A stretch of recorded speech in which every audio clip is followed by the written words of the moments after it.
In this video, I'm going to be going over the new uuid function. This new function allows you to create essentially a random set of string, and with this you'll get a completely unique identifier for a record. So beforehand, we would have suggested using the auto number function or auto number field function on a number field.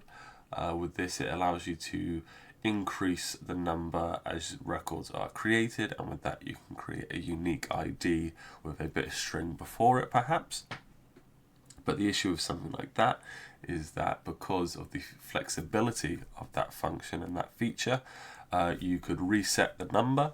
If you say you wanted to take it back 10 numbers if records are created by mistake, or you could import a bunch of new numbers in.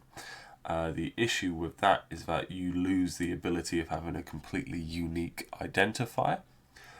So with this new feature and function, you can get a completely set of unique characters associated to the record. So how do you start with this? You create your field here. So we go in, you go to fields, you create and you add a text field. You name it what you want, so I've labeled it ID, but I've called it in the identifier plant ID. You then scroll down, and under expressions, you add in this new expression function here.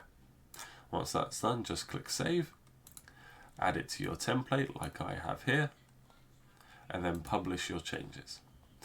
Once you're ready, you can either, for historic records, go back and update each record. So for example here, you can see this is an old record, so there's no ID in it yet. All I do is I just say add a space to that field, and it will fill out this here with a completely set of random unique strings. Next, as you'll see, if I create a record,